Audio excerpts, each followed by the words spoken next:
Do you ever just sit in a game long enough to wonder what's on the other side of some random wall? Normally, Fortnite lets you have the ability to break through any random wall and see what's behind it.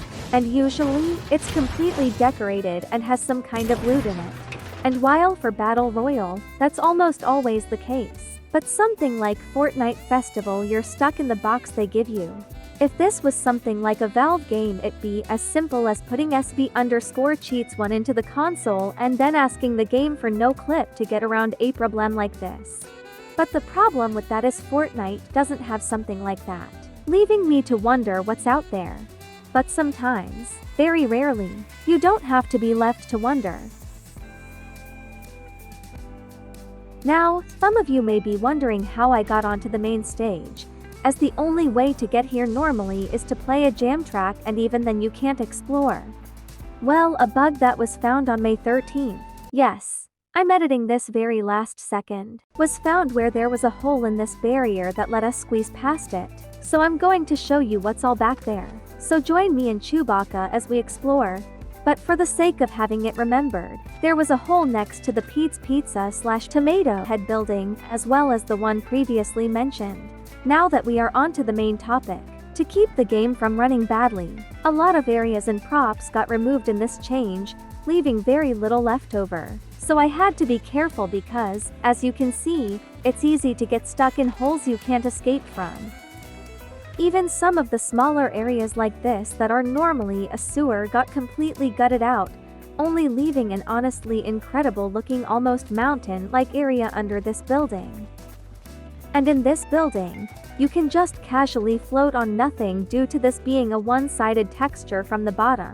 And because we are on the top, it gives off this cool effect of us basically floating. And now the one I think everyone wants to see. How do you get to the main stage? Well, let me show you. Just like the room before at the same building, we find another room with no floor. But unlike before, there really is no floor. And because the barrier doesn't go down this far,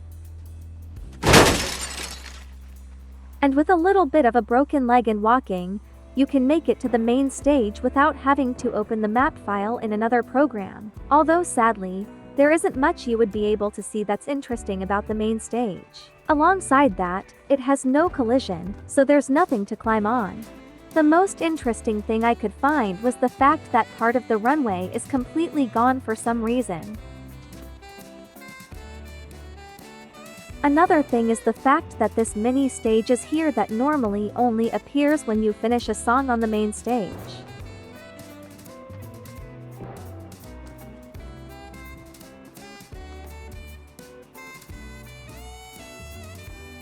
While overall, the main stage has nothing crazy about it, there is a detail you'd never normally notice that I found by doing this. This little campsite can barely be seen at the jam stage and never gets panned over to when playing on the main stage. And even if you could see it, I think it gets covered by the crowd. I found a little thing as you're about to see. The open tents have no collision, meaning you can cozy up inside one. It's cute. This video is fairly short, so let's end it with something fairly interesting, which is the front of the spawn island of Festival, where you select the song you want to play.